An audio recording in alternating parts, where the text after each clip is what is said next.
Herkese yeniden merhabalar. Böyle kıyır kıyır bir kraker tarifiyle geldim. Şahane oluyor. Mutlaka tarifi sonuna kadar izleyin, kaçırmayın. Çayınızı, kahvenizi hazırlayın ve bu tarifi yapın. Şahane oluyor ve hemen yapımına geçiyorum. Kaseme sadece bir çay kaşığı maya ekledim ve üzerine yarım su bardağı süt ilave ettim. Yani 100 gram kadar süt ilave ettim. Ve 5 yemek kaşığı margarini ilave ediyorum. Margarini erittim. Alttaki bu kalan sütü, yoğurdu almıyoruz.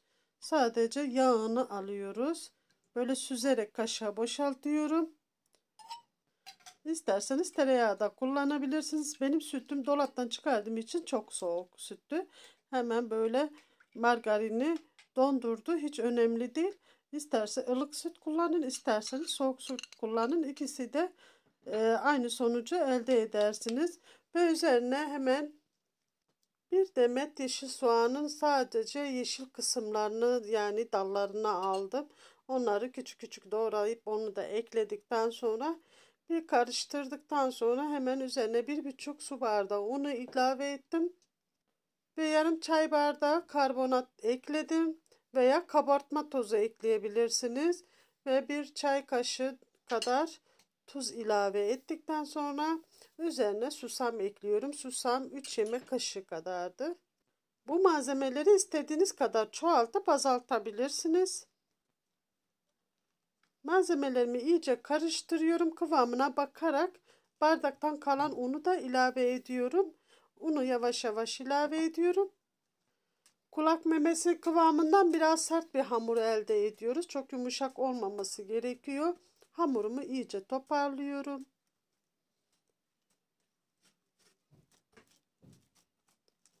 Şöyle görüntüde gördüğünüz gibi hamurun kıvamı bu şekilde olacak. Yumuşak olmayacak. İçindeki yağ çok fazla erimemesi gerekiyor. Çok fazla yoğurmanıza da gerek yok. Hamurunuzun toparlanması yeterlidir. Bu şekilde hamurun toparlandıktan sonra hemen kaseme alıyorum. Üzerini örtüyorum. Yarım saat dinlendiriyorum. 2 bardaktan 1 yemek kaşığı un arttı. Siz de benim gibi her ihtimale karşı 2 bardak unu yanınıza alın ve yavaş yavaş ununuzu ilave edin. Bazen 2 bardak tam da alabiliyor. Yarım saat dinlenen hamurumu aldım. Tekrar böyle bir dakika boyunca toparlıyorum. Dıştan içeri doğru toparlıyoruz hamurumuzu. Şöyle bir beze haline getirdikten sonra yağlı kağıtlarımı alacağım ve yağlı kağıtların içine sererek açacağım.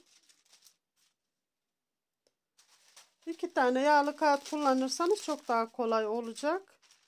Çünkü çok ince açmamız gerektiği için yufka gibi açılmıyor. Oklavaya sarılmadığı için bu şekilde yapmamız gerekiyor. Daha rahat ve daha kolay oluyor. Ve istediğimiz incelikte açabiliyoruz. 2 tane yağlı kağıdın içinde olduğu için. Hem oklavaya yapışmamış oluyor hem de içindeki yeşil soğanlar böyle dışa çıkmamış oluyor.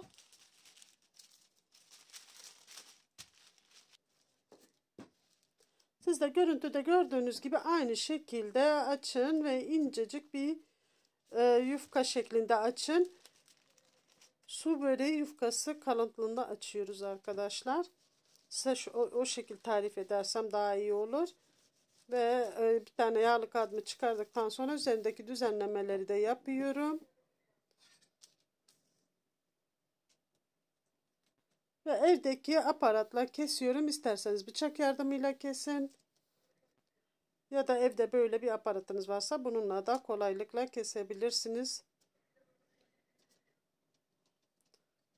Bu şekil vermek içindir arkadaşlar. Eğer bıçakla da keserseniz aynı lezzeti ve tadı alırsınız. Önemli olan lezzetidir.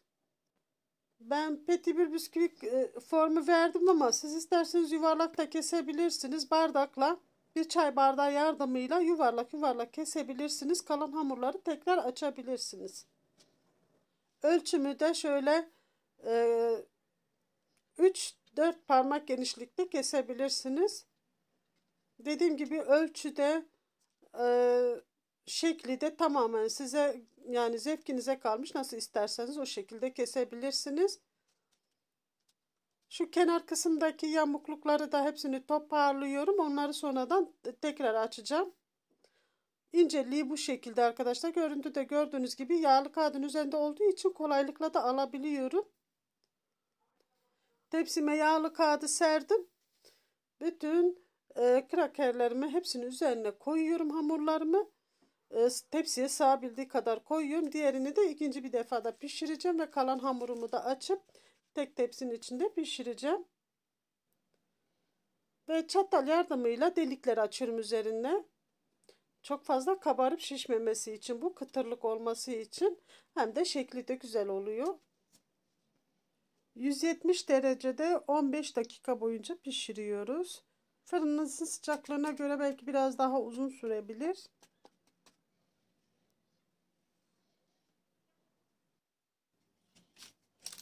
...15 dakika sonra fırından aldım. Kıtır kıtır, çok güzel bisküvi formdaki krakerlerin pişti. Görüntüsü de şahane. Çok güzel oldu. Yeşil soğanlı, çok güzel oldu. Denemenizi tavsiye ediyorum arkadaşlar. Ve buraya kadar izlediyseniz kanalıma abone olup zil bildirimini açıp videolarıma yorum ve beğeni yaparak bana destek olursanız çok sevinirim. Şöyle kıtırlığı duydunuz. Gerçekten çok güzel. Çayın yanına, kahvenin yanına, misafirlerinize mutlaka bundan servis edin. Çok güzel, çok lezzetli oldu. Yapımı da çok kolay. Deneyen ve yiyen herkeslere afiyetler, şifalar olsun. Görüşmek üzere inşallah.